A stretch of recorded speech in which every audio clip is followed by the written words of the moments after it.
Bismillahirrahmanirrahim. Alhamdulillahirrahmanirrahim. Wassalatu wassalamu ala sayyidina mursalin sayyidina wa maulana Muhammadin wa ala alihi washabihi wa jamaah. Wa ba'du.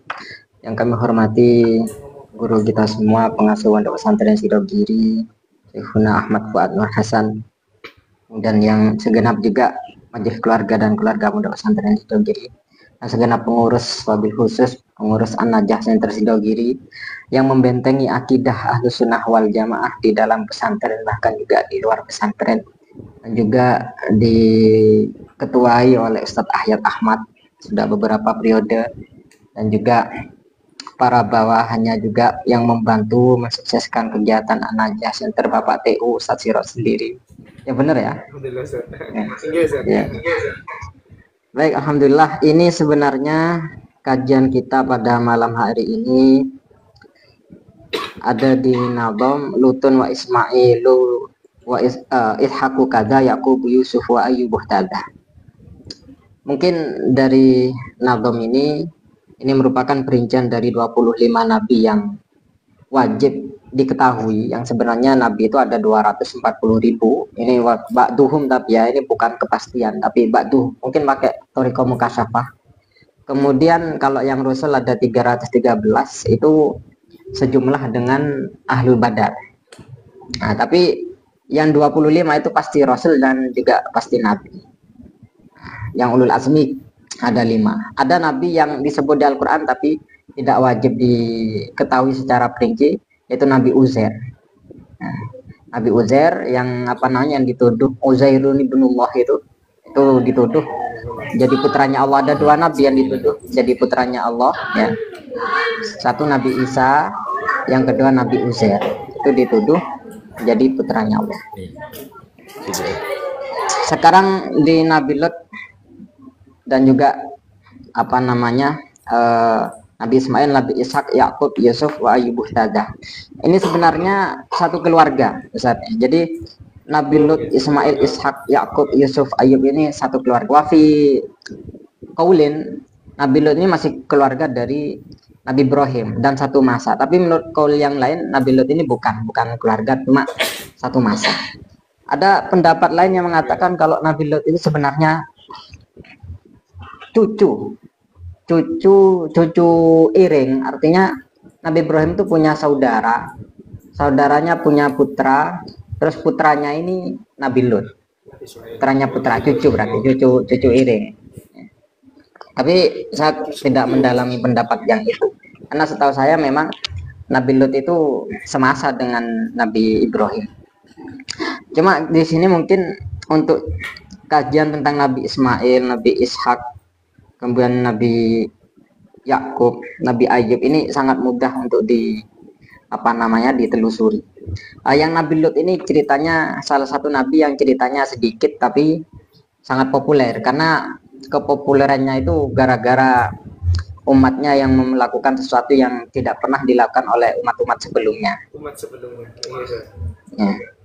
Ini Nabi Lut ini beliau oleh Allah diutus di sebuah Korea yang bernama Sudum, ya, di Korea yang bernama Sudum. Maka dari itu orang-orang LGBT itu kita dikenal sebagai orang-orang Sodumi, dinisbatkan kepada desa yang pernah ditinggali oleh umatnya Nabi Lut itu. Kemudian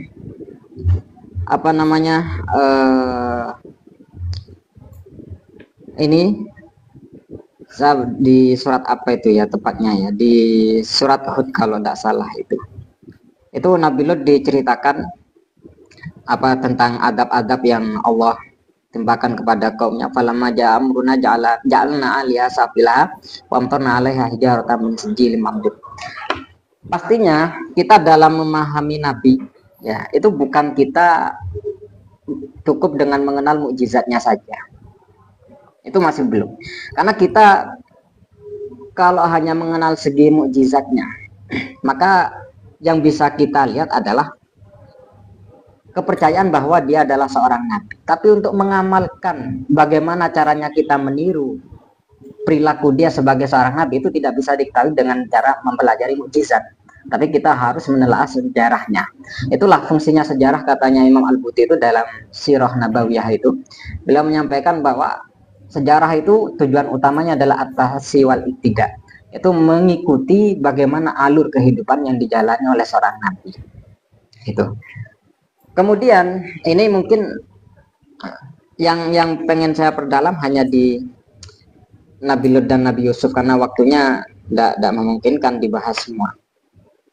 Kemudian di Nabi Lut, ya sekilas memang saya pengen sekali menceritakan tentang Nabi Lut karena ini sangat terasa setelah saya keluar dari pondok pesantren itu LGBT itu memang mewabah. Ya, LGBT itu memang mewabah. Saya teringat dulu awal-awal saya boyong, ya awal-awal saya boyong itu ada gelar temu LGBT se-ASEAN. Ya, jadi ada komunitas di seluruh ASEAN itu LGBT. Gimana sekiranya LGBT di Indonesia itu bisa dikenal di kalangan masyarakat, bahkan sampai ke pelosok-pelosok. Itu mereka memiliki gerakan yang pernah diselenggarakan di Jakarta pada bulan Juli 2023 tahun kemarin. 2 tahun yang lalu, karena 2025. 2 tahun yang lalu itu dikenal dengan ASEAN Queer Advocacy Week, atau pemancingannya itu pernah jadi viral ketika Citayam Fashion Week gitu, ya itu memicu sebenarnya. Sebenarnya kita dalam bahas LGBT itu sebenarnya tidak perlu Al-Quran hadis saat temennya, ya. Karena gini, kita meskipun tidak pakai Al-Quran dan hadis, akal kita itu bisa menelaah apakah laki-laki dengan laki-laki, perempuan dengan perempuan itu dapat dibenarkan secara akal. Itu bisa tanpa memandang Al-Quran dan hadis. Kenapa? Karena sama dengan begini, sama dengan orang yang, ini bukan berarti sama Mu'tazilah loh, ya kan, Mu'tazilah akal bisa mentahkim, ya bukan Mu'tazilah, bukan gitu maksudnya. Jadi gini, akal itu tahu kalau yang keluar dari kotoran ayam itu beda dengan daging ayam. Itu tidak perlu Al-Quran hadis itu. Jadi kalau yang dimakan kotoran ayamnya bukan daging ayamnya, itu jelas keliru meskipun tidak berpedoman pada Al-Quran dan hadis.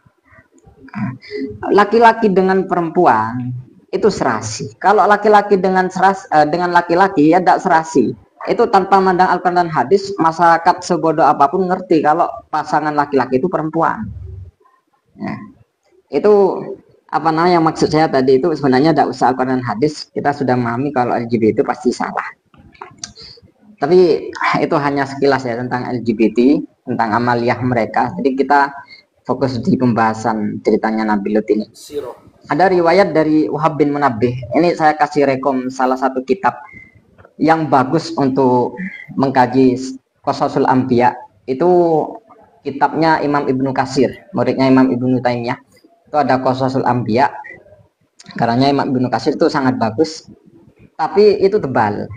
Saya sudah pernah hatam dulu, tapi itu tebal. Kalau umpama pengen yang tipis, ya ada sekitar 200 atau 300 halaman. Itu pakai kitab Bada'i'uz Zuhur fi Waqa'i'id Duhur. Bada'i'uz Zuhur fi Waqa'i'id Duhur itu karangannya Syekh Muhammad bin Ahmad bin Iyas Al-Hanafi. Tapi menurut saya pribadi kitab itu kitab kontroversi karena saya punya 2 naskah kitab itu, satunya karangnya Syekh Muhammad bin Ahmad bin Iyas, satunya karangnya Imam Suyuti. Judulnya sama, isinya sama, nama pengarangnya saja yang beda. Ini saya kurang tahu. Saya pernah cek di Haji Khalifah. Di Haji Khalifah di kitab apa itu lupa saya namanya, tentang isi-isi kitab-kitabnya itu Haji Khalifah itu beliau menyampaikan kalau Bada'i'uz Zuhur itu karangnya Imam Suyuti. Tapi yang masyhur di selain kitab karangnya Haji Khalifah itu Bada'i'uz Zuhur karangannya Muhammad bin Iyas Al-Hanafi. Ada riwayat dalam kitab itu, ada riwayat dari Wahab bin Munabbih. Pasti dalam membaca sejarah seorang nabi pasti tidak akan lepas dari Wahab bin Munabbih. Riwayat dari Wahab bin Munabbih. Karena ini ahli sejarah Anbiya, Wahab bin Munabbih. Jadi Ada riwayat bahwa Nabi Lut itu abahnya namanya Harun.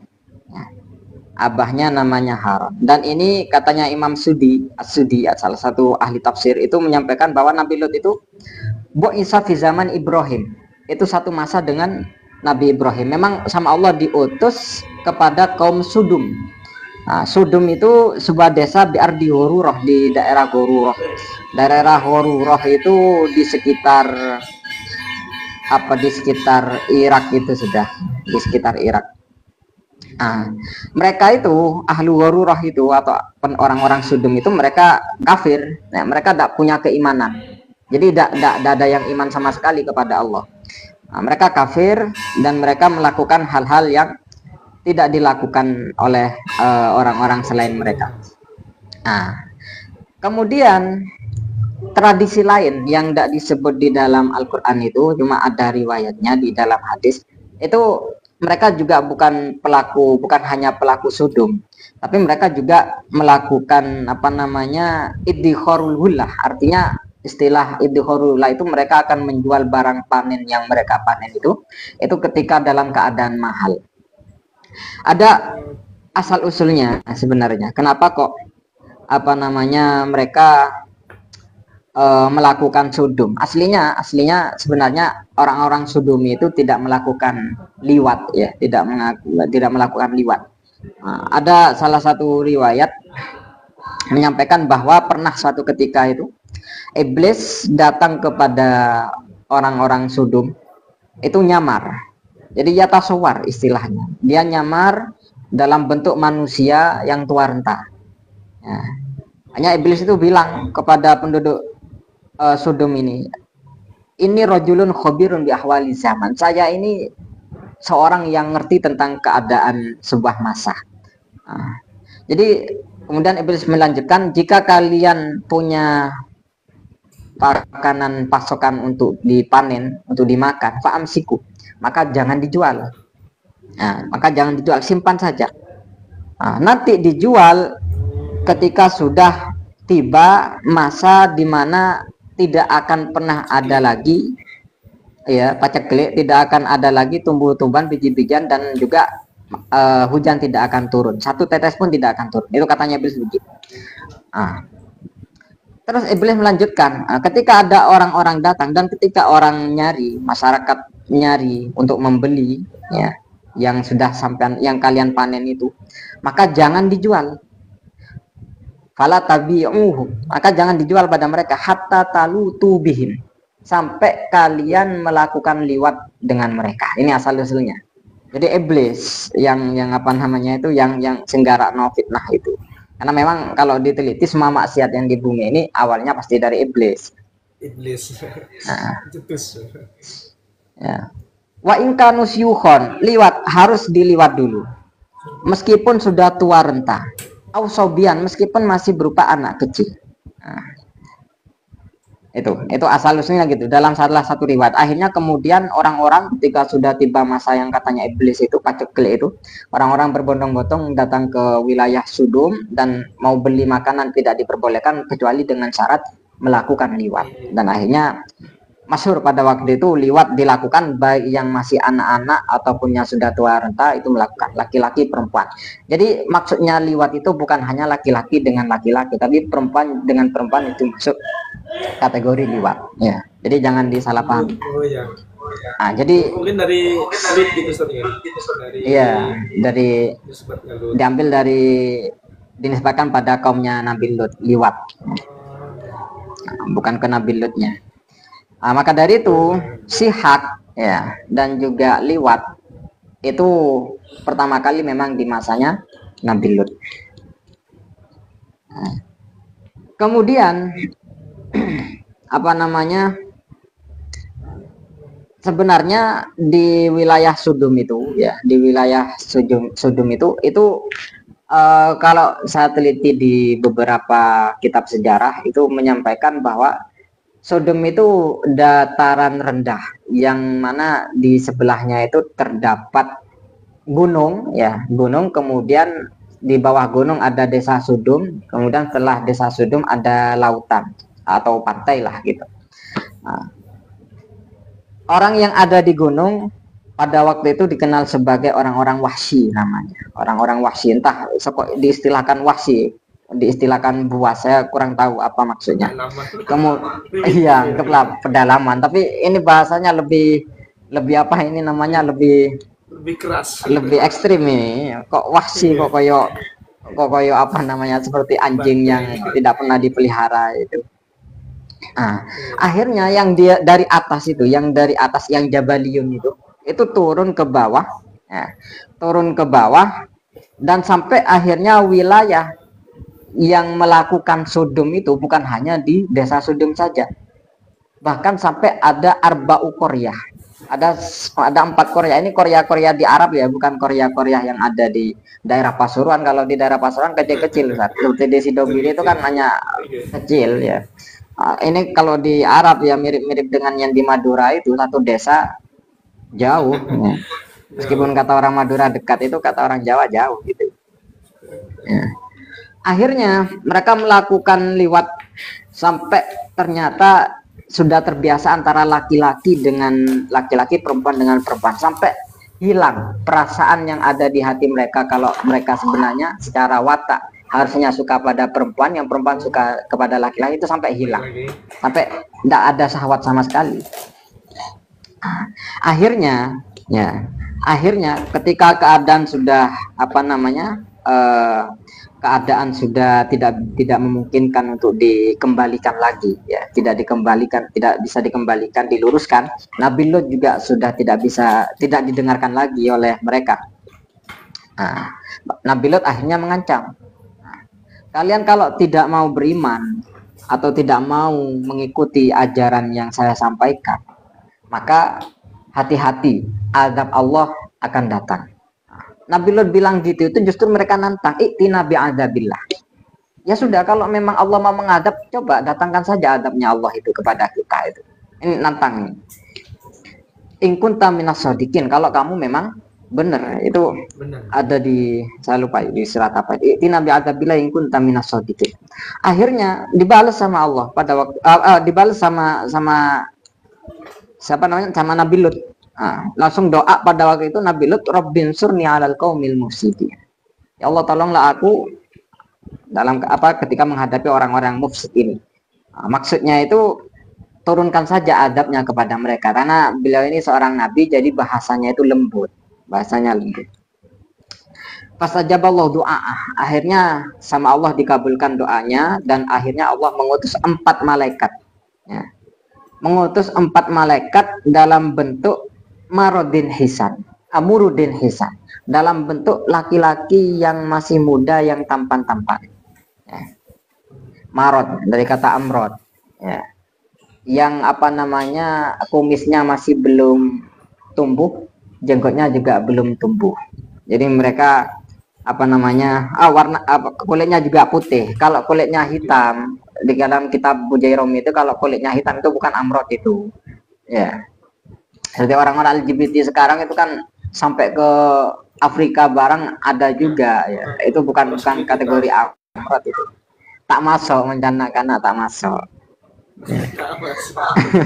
Akhirnya katanya ada salah satu riwayat dalam kelanjutan cerita ini, Imam Qatadah melanjutkan cerita ini. Akhirnya Allah bilang kepada 4 malaikat tadi itu, la tuhliku qauma Lut hatta tasyhadu alim arba'a syahadat. Jangan langsung dihancurkan. Kaum Lut jangan langsung dihancurkan sampai terjadi 4 hal katanya. Hanya ketika 4 malaikat ini menyamar jadi manusia, mereka dakhalu ala Lut. Mereka bertamu kepada Nabi Lut.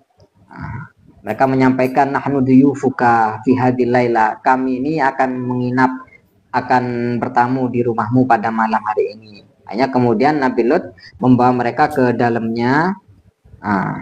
Sambil sembunyi-sembunyi, Nabi Lut itu bawa mereka itu. Kenapa kok sambil sembunyi-sembunyi? Ya takut diperkosa sama kaumnya ya. Sampai sama Nabi Lut ditegur, ama alimtum amro hadil Korea, masa kalian tidak tahu keadaan keadaan Korea ini? Dari dawuh Nabi Lut ini ya, Nabi Lut ini memberi isyarat bahwa amalu qaumil Lut ini sudah masyhur ketika apa namanya sudah masyhur meskipun sebelum diturunkan adab. Jadi masyhurnya bukan ketika setelah diturunkan adab, tapi adab belum turun itu mereka memang dari luar sudah terkenal sebagai orang-orang yang pelaku sodom itu. Nah, akhirnya ketika apa namanya para malaikat tadi itu masuk ke dalamnya Nabi Lut. Nabi Lut bercerita tentang keadaan kaumnya, ya. Sampai kemudian tidak lama kemudian istri Nabi Lut tahu kalau ternyata apa namanya di dalam rumahnya ada tamu laki-laki 4 yang tampan-tampan sedang ada di dalamnya Nabi Lut. Nah, akhirnya istrinya Nabi Lut ini mengutus budaknya, pelayannya untuk apa namanya ngasih kabar ke kaum yang lain kalau sebenarnya di dalam rumah Nabi Lut itu ada tamu yang tampan-tampan. Nah, dengan cara apa? Dengan cara apa namanya? Dengan cara nyamar seakan-akan hanya minta apa itu namanya milhun, hanya minta garam ya. Jadi sebenarnya Nabi Lut itu tidak tahu kalau istrinya itu juga pelaku. Kenapa? Karena istrinya ini pinter merahasiakan. Ya, jadi kalau mau ngasih kabar ke orang atau mau melakukan itu alasannya itu minta garam atau pokok bahan-bahan yang dibuat untuk memasak itu. Nah, akhirnya ketika istri Nabi Lut ngasih tahu kepada kaum bahwasanya di dalam rumah itu ada 4 tamu tadi itu, ya otomatis langsung berbondong-bondong, ya banyak orang yang di desa itu langsung datang ke dalam Nabi Lut. Hanya ketika Nabi Lut melihat sudah banyak yang mau demo, ya yang mau menyerbu dalam Nabi Lut, akhirnya kemudian Nabi Lut menutup pintunya, ditutup, dikunci. Kemudian apa namanya Nabi Lut marah-marah, ya. Nah, seperti di ayat itu, ittaqullah wala tukhzuni fi dhaifi. Takutlah kalian pada Allah, jangan mengganggu tamuku. Wa khudhu wahidatan min banati iwadun anil atiyaf. Ambillah 1 putriku sebagai ganti dari apa namanya dari tamu-tamu ini. Hanya kemudian tamu yang malaikat itu bilang kepada Nabi Lut. Ini digabung ya. Cerita ini saya gabung antara riwayat dengan apa jenenge dengan Al-Qur'annya. Jadi kemudian apa namanya para malaikat tadi itu bilang pada Nabi Lut, laqad alim tamalana fi banatik. Oh ya, kok keliru. Ini kaumnya ini bilang, laqad alim tamalana fi banatika min haqqin wa innaka la ta'lamu ma nurid. Nah, kamu tahu kalau kami itu tidak ada keperluan dengan putrimu. Yang kami inginkan itu sebenarnya tamu-tamumu itu bukan putrimu. Maka kasih saja tamunya kamu itu ke saya, katanya. Akhirnya Nabi Lut dah ambil apa namanya, dah ambil lama ya, dah ambil pusing, langsung bilang kepada para malaikat apa namanya bahwa minta agar Allah diturunkan adab pada waktu itu. Akhirnya kemudian para malaikat bilang kepada Nabi Lut, ya, inna mau'idahum subhu alaysa subhu biqarib. Ya, sesungguhnya mereka perjanjian adabnya itu akan didatangkan ketika sudah dalam keadaan hampir subuh.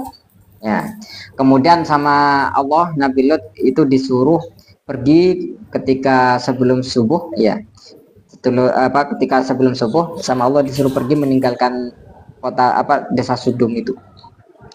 Hanya kemudian sebelum subuh Nabi Lut sudah berangkat sama keluarganya, kecuali istrinya, istri yang pelaku ini, ya, kecuali istri ini.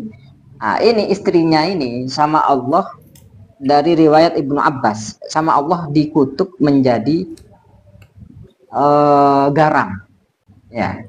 Jadi sudah tidak berbentuk manusia lagi, dikutuk menjadi garam. Kenapa? Karena kualat terhadap Nabi Lut. Karena bilangnya izinnya ke Nabi Lut ngambil garam. Tapi justru ternyata dia apa namanya ngasih kabar kepada kaumnya kalau di dalam rumah ada tamu. Hanya sama Allah musikho, ya, dikutuk menjadi garam. Ya. Itu riwayat Ibnu Abbas. Ya. Akhirnya, ya, ketika Nabi Lut sudah keluar, meninggalkan kaumnya, meninggalkan desanya, Allah mengizinkan pada malaikat Jibril agar sayap malaikat Jibril itu dimasukkan ke dalam tanah. Ya. Kedua sayap malaikat Jibril dimasukkan ke dalam tanah. Kemudian Allah menyuruh malaikat Jibril mengangkat tanah itu, dan akhirnya kemudian sama Allah maka Jibril disuruh untuk membalik waja'alna aliha safilaha. Itu. Allah jadikan yang bagian daratan itu ditaruh di bagian dalam, yang bagian dalam dijadikan bagian daratan itu 4 desa. Ya, itu 4 desa. Arba'ul Qura. Ya. Setiap satu desa dalam satu riwayat ya, dalam satu riwayat, setiap satu desa pada waktu itu penduduknya sekitar 100.000 atau 100.000 jiwa. Ya. Baik laki-laki, baik perempuan, baik yang anak kecil, semuanya meninggal pada waktu itu. Nah, bukan hanya dibalik saja, ya. Wa amtarna 'alaiha hijaratan min sijil. Dan juga Allah turunkan batu-batu yang dari neraka sijil. Batu dengan jumlah yang sesuai dengan penduduk yang ada di desa itu. Ya. Artinya begini, ketika umpama satu penduduk itu ada satu desa itu ada 100.000 penduduk, nah, maka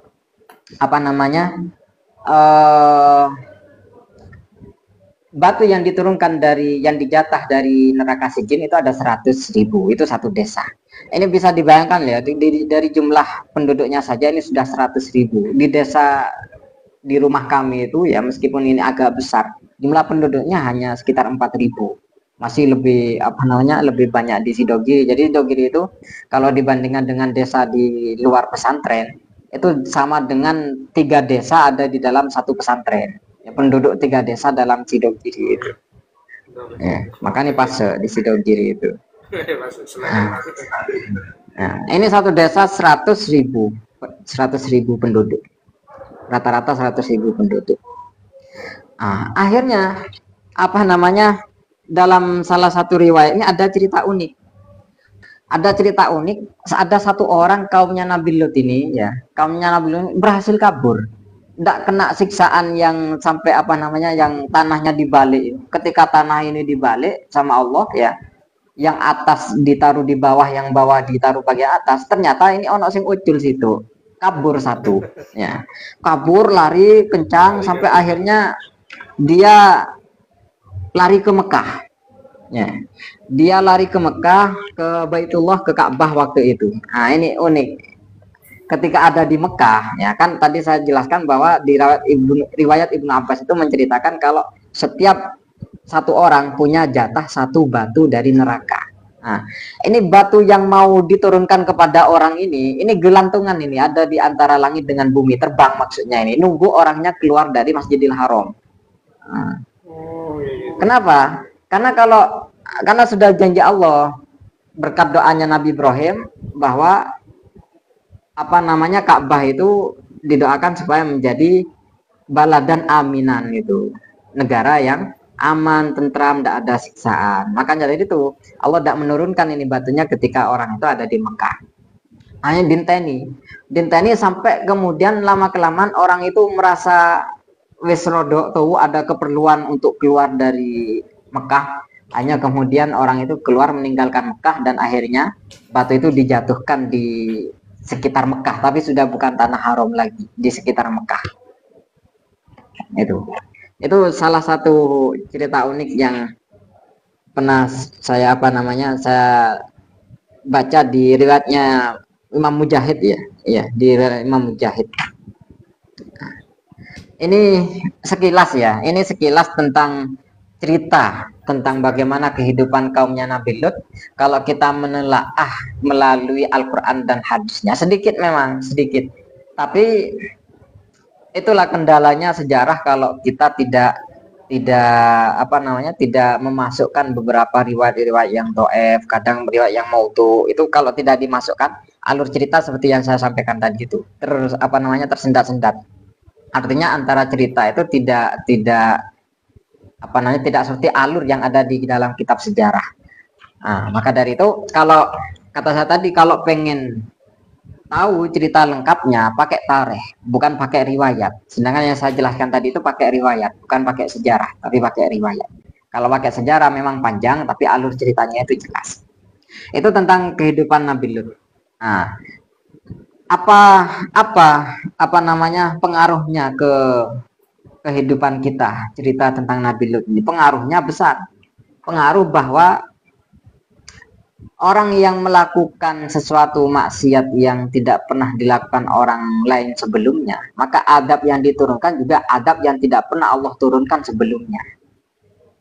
Itu kolerasinya seperti itu. Dan ini sudah disampaikan oleh Rasulullah bahwa nanti di akhir zaman itu ketika kiamat itu sudah dekat ya, ketika kiamat itu sudah dekat, sama Allah itu akan dikasih penyakit yang mewabah yang menyebabkan antara laki-laki dengan perempuan, laki-laki dengan laki-laki, perempuan dengan perempuan itu saling suka. Artinya mereka melakukan sesuatu sama yang dilakukan oleh orang-orang Sodom. Itu salah satu tanda-tanda kiamat. Dan ketika itu sudah terjadi, ya, maka nanti sama Allah akan diturunkan banyak penyakit yang sulit ditemukan obatnya dan cepat mewabah atau yang kita kenal dengan penyakit taun. Kalau secara fikih, lut ya atau liwat ya, liwatiyah atau lutiyah atau sudumi itu secara fikih hukmi zina. Ya. Jadi kalau ada pelaku laki-laki sama laki-laki, perempuan sama perempuan dirojam, harus dirojam. Kalau memang sudah punya, kalau sudah muhsan ya, kalau tidak muhsan ya apa namanya dicambuk 100 kali. Kemudian kalau secara hukum batinnya dosa tidaknya ya, kata para ulama di kitab-kitab fikih seperti di Hasyiah Bujairimi itu menyebutkan meskipun kategori dosanya sama dengan zina, tapi untuk ukuran dosanya ini lebih besar dosanya sodomi dibandingkan zina. Kenapa? Kok bisa lebih besar kata para ulama? Karena kalau zina dengan perempuan, laki-laki zina dengan perempuan, masih ada cara bagaimana sekiranya perempuan itu jadi halal, yaitu dengan nikah. Tapi kalau laki-laki dengan laki-laki mau nikah, ya tidak bisa. Makanya dari itu dosanya malah 2 kali lipatnya zina. Ya, dosanya lebih 2 kali lipatnya zina. Itu lutiyah atau suduni. Ini apa namanya hal negatif baik dari segi agama ataupun dari segi sosial pasti apa namanya berbahaya untuk kehidupan sehari-hari kita. Ini kalau saya agak apa namanya agak sakit hati ya, ada beberapa memang tokoh terkenal di Indonesia itu yang kita sebut sebagai Profesor Kiai Haji itu ya, tapi bukan Kiai Said loh ya. Kalau beliau saya hormat ya, ada pokoknya, tapi tidak saya sebutkan di sini. Itu apa namanya ngarang buku ya, ngarang buku namanya pesantren tradisional apa kalau tidak salah, mungkin Pak TU tahu.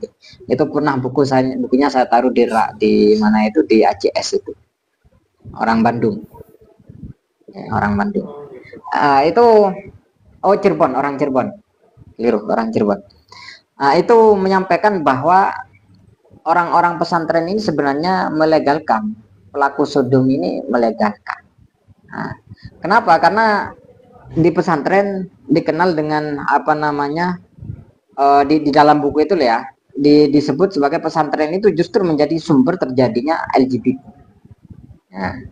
Kenapa? Karena di pesantren tidak ada apa namanya akses untuk mengobati diri sekiranya hasrat ke laki-lakian itu terarah kepada perempuan. Karena yang dilihat semuanya laki-laki, akhirnya kemudian santri itu bisa terkena penyakit yang namanya LGBT itu. Kan polane wis daun mana akhirnya wis podo lanangi dadi. Itu fitnah terhadap pondok pesantren.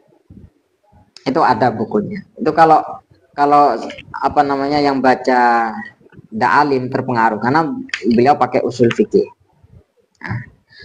Kemudian kita lanjut ke cerita Nabi Yusuf Karena di sini ada Nabi Lut, Nabi Ibrahim, Nabi Ishak, Nabi Yakub, Nabi Yusuf. Saya ambil yang paling populer. Kalau Nabi Yusuf ini memang cerita sudah diakui di dalam Al-Quran ahsanal qasasi, sebagai cerita terbaik yang Allah turunkan di dalam Al-Quran, yang Allah wahyukan pada Nabi. Nahnu naqussu 'alaika ahsanal qasasi bima auhayna. Nah, ada riwayat dari Wahab bin Munabbih. Ini saya balik ke riwayatnya Wahab bin Munabbih. Ketika Nabi Yakub meninggalkan desa Kan'an ya, karena lari dari saudaranya yang bernama Ais ya. Ada saudaranya Nabi Yakub itu kejam, namanya Al-Ais. Itu mau membunuh Nabi Yakub, akhirnya Nabi Yakub pergi meninggalkan desa Kan'an ini. Nabi Yakub pergi datang ke bibinya. Ternyata bibinya punya putri ya, namanya Rohil. Kalau bahasa Jawanya atau bahasa Indonesianya jadi Rahel ya. Rohil kalau bahasa Arabnya. Kalau di bahasa kita jadi Rahel ya. Apa itu, ada film dulu itu, apa itu, Rahel itu yang dari Rahel ini kemudian menikah Nabi Yakub dengan Sayyidah Rahel ini, hanya memiliki putra dua, yaitu Nabi Yusuf dengan Bunyamin. Nah, Yusuf dengan Bunyamin. Sebenarnya ketika setelah menikah, Nabi Yakub lari lagi ke tempat lain. Rahel ini ya, ini ditinggal sama Nabi Yakub. Setelah lama tidak ketemu sama malaikat Jibril ya, dikasih kabar kalau sebenarnya Allah mau ngasih putra yang belum pernah dikasih kepada orang lain ya. Sampai kemudian malaikat Jibril juga ngasih kabar bahwa ketampanan putra yang Allah kasih kepada Nabi Yakub itu separuh ketampanan keindahan yang ada di dunia ya. Jadi kalau umpama keindahan dunia bukan hanya manusia tok ya, keindahan dunia itu 100, maka 50%-nya itu miliknya Nabi Yusuf. Sisanya itu dibagi-bagi itu. Ya seperti saya sampean ini ya kecipratan sing 50% itu. Entah berapa persennya, 0, berapa ya. Ada yang bilang kalau riwayat lain, kalau dalam riwayat lain, saya lupa ini riwayatnya siapa, cuma Imam Sudi ya, Imam Sudi dalam tafsirnya itu meriwayatkan sebenarnya Allah itu menciptakan keindahan di dunia itu menjadi asratu ajza, jadi 10 keindahan. Nah, anggaplah 100%. Yang 90% yang tis'atu ajza itu sama Allah dikasih ke Nabi Yusuf semua. Yang 10% ini dibagi-bagi ke semua makhluk. Nah, dibagi-bagi ke semua makhluk. Maka dari itu ketampanan Nabi Yusuf itu luar biasa. Tapi kalau dibandingkan dengan tampannya Rasulullah, itu masih kalah dengan dengan tampannya Rasulullah, masih kalah. Perbandingannya begini, katanya para ulama. Perempuan ya kalau melihat Nabi Yusuf ya, seperti yang diceritakan di surat Yusuf itu wes. Jadi Sayyidah Zulaikha itu kan pernah dicaci maki gara-gara tergoda oleh anak tirinya itu, yaitu Nabi Yusuf itu. Anak angkatku, anak angkat. Akhirnya kemudian sama perempuan-perempuan di kerajaan, beliau dituduh ndak, hanya kemudian beliau ngundang semua perempuan yang ada di kerajaan, dikasih buah apel dan dikasih pisau itu. Kemudian Sayyidah Zulaikha bilang kepada Nabi Yusuf, wa qalati khruj alaihim. Keluar kamu, datangi perempuan-perempuan itu, suruh lewat ya. Karena di istana itu ada ruangan panjang itu disediakan untuk perempuan-perempuan. Itu Nabi Yusuf berjalan di tengah-tengah perempuan-perempuan itu. Hanya mereka ketika mengupas apel itu ternyata saking terpesonanya dengan ketampanannya Nabi Yusuf sampai mereka tidak terasa kalau sebenarnya yang mereka kupas itu adalah tangannya sendiri. Wa qata'na aydiyahun. Itu ketampanan Nabi Yusuf membuat orang atau perempuan itu menjadi takjub. Perbandingannya dengan ketampanannya Rasulullah. Ya. Kalau Kanjeng Nabi ketampanannya itu justru tidak membuat perempuan itu syahwat kepada Rasulullah. Meskipun ketika Isra Mi'raj ada riwayat bahwa Nabi Muhammad kumpul dengan Nabi Yusuf, ternyata masih tampan Nabi Muhammad. Tapi ketampanan Nabi Muhammad ini meskipun lebih tampan dari Nabi Yusuf, itu tidak membuat perempuan syahwat kepada Rasulullah. Tapi justru membuat perempuan-perempuan itu iman kepada Rasulullah. Itu pengaruh ketampanan Rasulullah itu begitu. Jadi bukan ke hasrat pengaruhnya, tapi justru ke hati untuk memancing agar perempuan itu menjadi iman kepada Rasulullah. Tapi kalau ketampanannya Nabi Yusuf, itu menyebabkan perempuan-perempuan menjadi hasrat kepada Nabi. Pengen budo Nabi Yusuf. Coba dicerita Rasulullah, di sejarah Rasulullah. Meskipun Rasulullah tampan seperti itu, tidak ada perempuan yang menggoda Rasulullah. Tidak pernah ada kan cerita ada perempuan yang menggoda Rasulullah. Itu perbandingannya seperti itu. Itu saya lupa kitab apa Ustaz, nanti sampean cari ya, saya lama tidak baca itu apa di Fatwa Hadisiyah itu, saya lupa. Nah, ya kemudian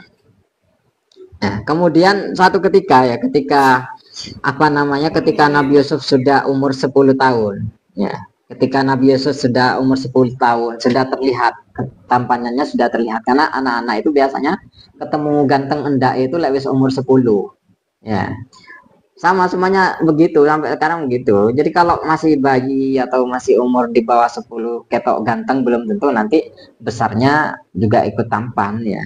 Saya yakin kalau seperti host ini dulu masih bayinya tampan sekarang ya tambah tampan juga Ya, alhamdulillah. umur 10 tahun ya, umur 10 tahun Nabi Yusuf ketampanannya sudah sangat terlihat. Sampai suatu ketika Nabi Yusuf bercermin di hadapan, berdiri di hadapan cermin, Nabi Yusuf bercermin sampai Nabi Yusuf itu kagum sendiri.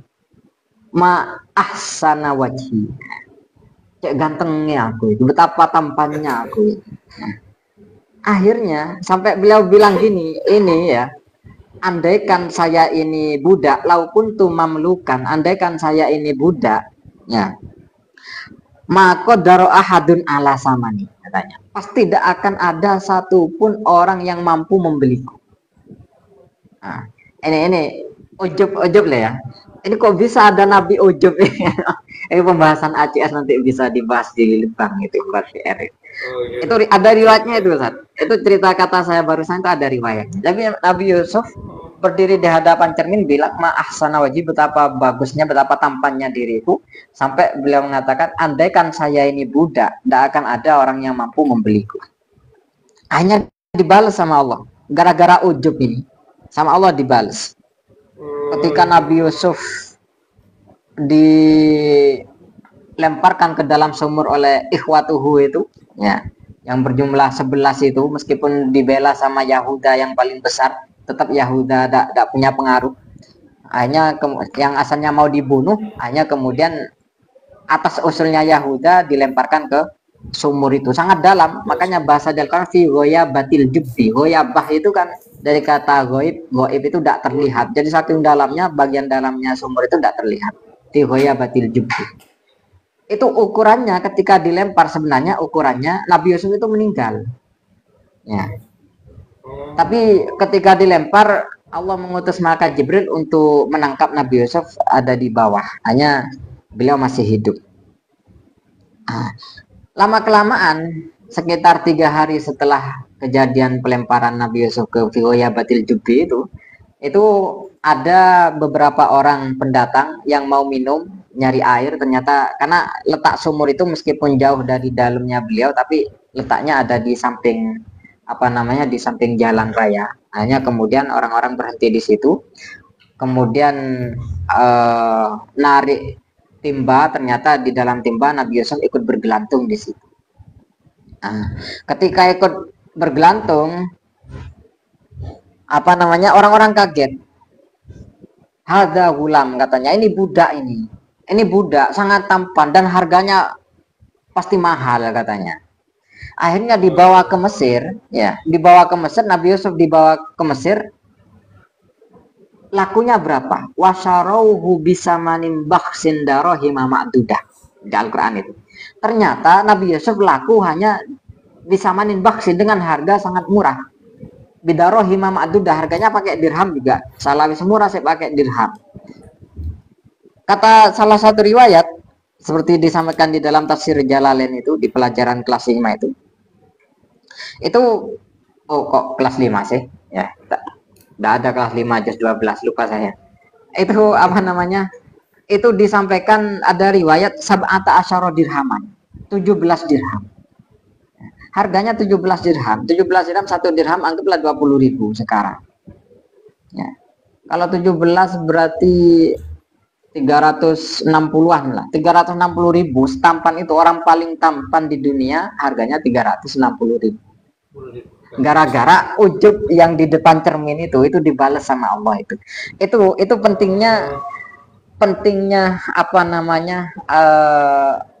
Azab dari Allah yang Allah turunkan di dunia itu pentingnya gitu untuk memotivasi agar lebih baik lagi. Tapi kalau untuk nabi ya tidak boleh diistilahkan adab. Itu takdirnya Allah kepada apa namanya, kepada Nabi Yusuf, karena Nabi Yusuf adalah seorang nabi. Maka dari itu kata para ulama, wahadza min afatil ujub. Ini gara-gara ujub. Sekelas Nabi Yusuf yang setampan itu gara-gara ujub bisa jadi orang yang harganya sangat murah, apalagi yang bukan Nabi Yusuf. Kemudian di dalam cerita Nabi Yusuf juga ini apa namanya, ada cerita tentang godaan ya antara Nabi Yusuf dengan Siti Zalikho ya, atau yang kita baca sebagai Sayyidah Zulaikho. Sayyidah Zulaikho itu ya, selain tergoda gara-gara Nabi Yusuf tampan, juga ada alasan lain, karena suaminya itu sudah tidak bisa ngasih nafkah batin ya. Nafkah batin itu kalau host masih belum ngerti karena masih belum akad nikah ya.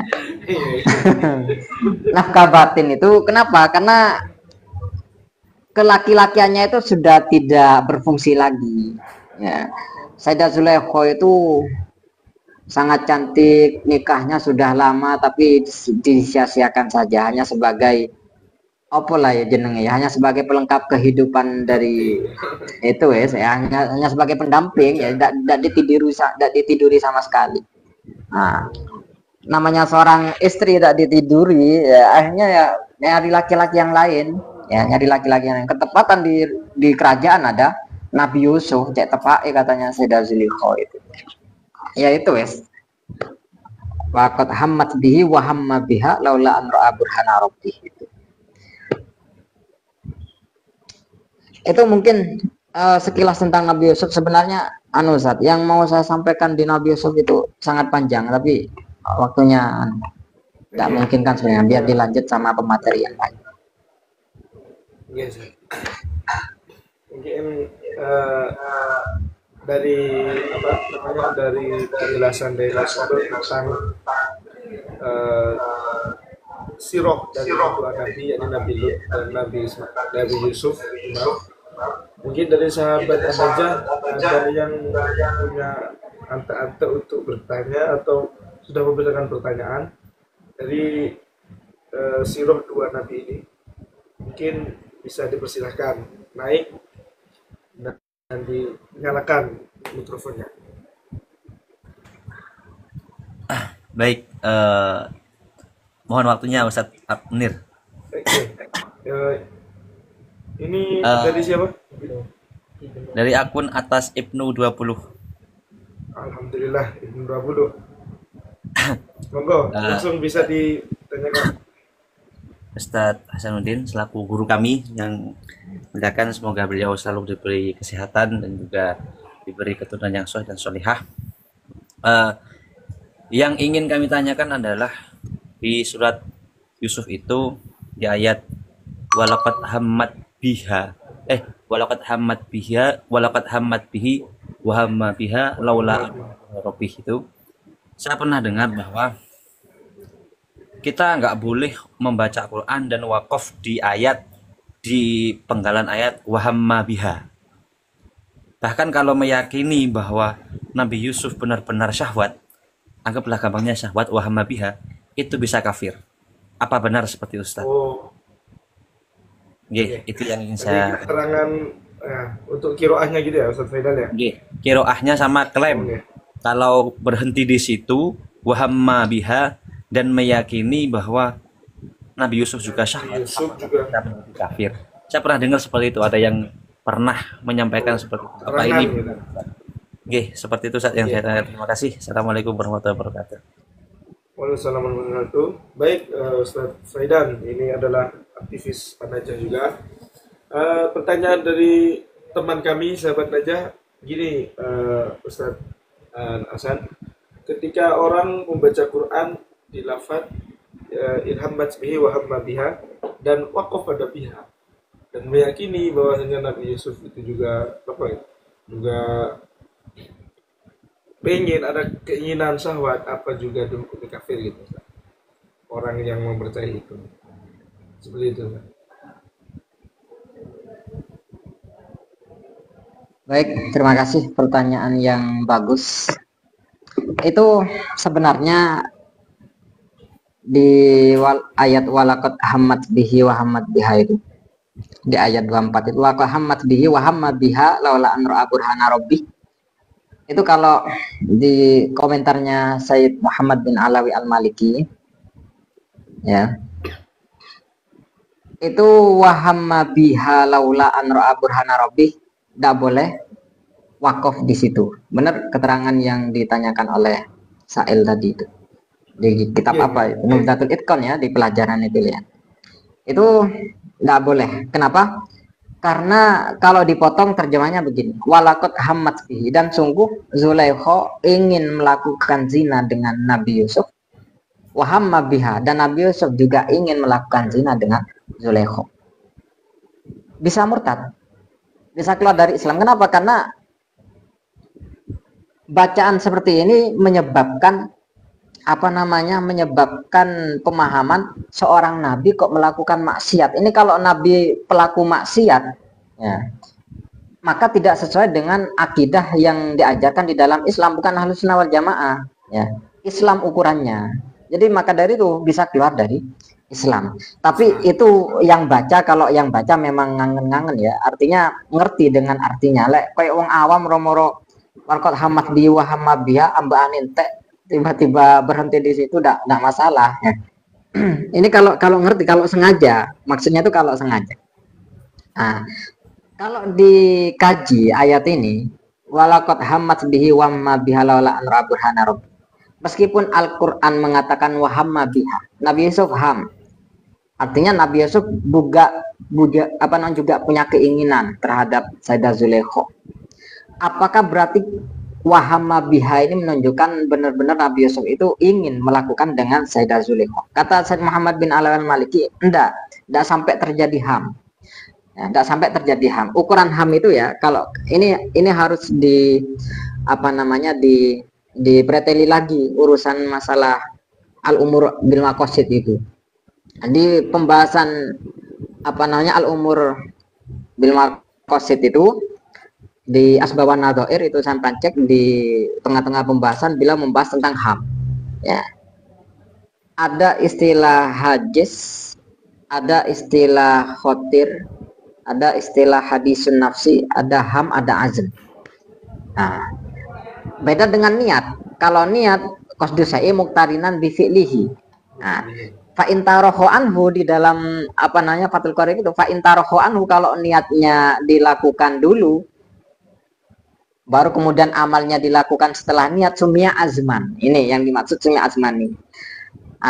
Apakah ham ini masuk kategori hukum syariat? Pertama ya, kita sebagai orang yang hidup normal, punya hati. Hati kita punya 5 proses. Pertama hajis. Saya umpama mau menjelaskan, itu tidak tiba-tiba saya menyampaikan, pasti di hati terlintas dulu, hajis namanya. Setelah terlintas, kemudian ada kerentek. Yang lintasan tadi di hati itu ada kerentek di hati, kemudian ketika sudah terkerentek di hati itu namanya khotir. Nah, ketika sudah tergambarkan di hati, akhirnya kemudian hati merespon. Nah, kemudian ketika hati merespon, hati menanggapi menggunakan kalam. Iki kate tak lakoni apa ndak ya? Ini mau saya lakukan apa ndak? Itu namanya hadisun nafsi, omongan hati. Nah, tiga ini hajis, khotir, hadisun nafsi, ini tidak ada kaitannya dengan syariat. Nah, perasaan, rasa cinta itu loh ya, rasa rasa cinta ya itu ada di sini, ada di apa jenenge, ada di hadis nafsi, kadang ada di khotir, kadang ada di hadis ya. Maka dari itu perasaan itu tidak ada kaitan dengan fikih, tidak ada hukum syariatnya. Sama nanti seneng yang sopai halal ya, meskipun suka sama laki-lakinya halal, tidak dosa, pokok tidak ngelakoni gitu loh maksudnya ya. Bahkan bisa mati syahid kan. Perasaan yang saya bahas perasaan ya, bukan perilaku ya. Lek wis dilakoni lain mana ya. Itu komentar Ibnu Hazm dalam kitab Tukul. Iya bebas. Coba dicek di Tangkul Qaul, kemudian di Tukul Hamama Ibnu Hazm itu menjelaskan itu. Hampir semua ulama mengatakan begitu. Cuma keinginan tok tidak bermasalah. Di atas 3 ini ada namanya ham. Ketika sudah hati berkomentar, ini mau saya lakukan apa enggak ya? Ternyata sudah keinginan kuat mau melakukan. Nah ini keinginan kuat mau melakukan. Nah, ini ham namanya. Ya. Ini namanya ham. Ham ini sudah masuk taklif. Ya. Ham ini sudah masuk taklif. Artinya hukum syariat terjadi di situ. Jadi meskipun tidak melakukan, dosa dengan pahala sama-sama dapat. Contoh, Mama. Besok hari Senin, saya mau puasa. Nah, ternyata ketika sahur tidak bangun, ya.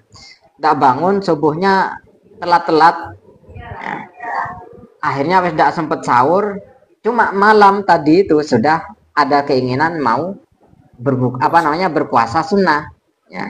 Ini dapat pahala puasa sunnah Senin ya secara utuh meskipun tidak melakukan, meskipun tidak jadi. Ini ham karena sudah ada kaitan dengan syariat, dengan hukum. Nah, kalau dibalik, pengen maksiat mau besok saya mau ke Tretes umpama. Alhamdulillah. Besok saya mau ke Tretes, mau nyari mau jajan. Nah, ternyata besok gagal, ndak wis urung aku yang pengajian Habib Taufik. Apakah keinginan tadi malam ini saya dapat dosa? Sebenarnya kata Imam As-Subki ini dapat dosa. Karena ini sudah kaitannya dengan syariat, dapat dosa. Tapi berhubung rahmatullah itu wasi'ah, kasih sayang Allah itu luas ya, dorong dilakoni musok kate di keiduso, akhirnya sama Allah dimaafkan. Ham seperti ini sama Allah dimaafkan. Nah, wes. Kalau azm ini sudah berangkat mau melakukan, jadi sudah sangat kuat mau melakukan. Kalau azm berangkat ke Tretes umpama, di tengah-tengah di tengah-tengah perjalanan kok kecelakaan, sudah dapat dosa zina meskipun masih belum melakukan zina. Jadi kalau di azm ini sudah ada tidak ada kaitannya dengan rahmatullah yang saya sampaikan di ham itu. Sekarang gini, di ayat tadi itu walakat hammat bihi wa hamma biha, apakah ham, bahasa ham yang ada di ayat itu ham yang saya sebut tadi di urutan keempat itu, yang kaitannya sudah dengan dosa dengan pahala? Harusnya ketika urutannya itu adalah ham yang saya sebutkan sama dengan yang yang saya jelaskan dari Imam Subki barusan itu, maka otomatis kesimpulannya Nabi Yusuf tidak maksum ya, karena dosa sudah hamnya wa hamma biha. Nah, maka dari itu para ulama mufassirin menyampaikan bahwa yang dimaksud ham dalam ayat itu tidak sampai ham, tapi hanya sebagai hajis.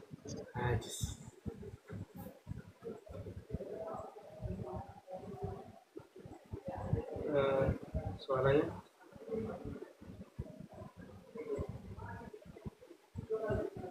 mungkin ini ada gangguan jaringan atau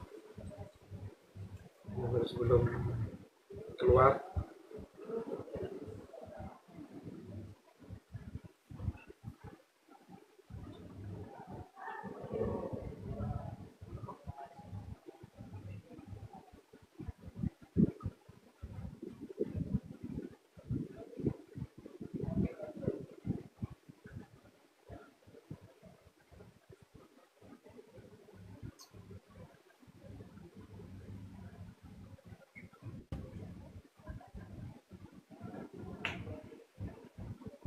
Bentar tuh.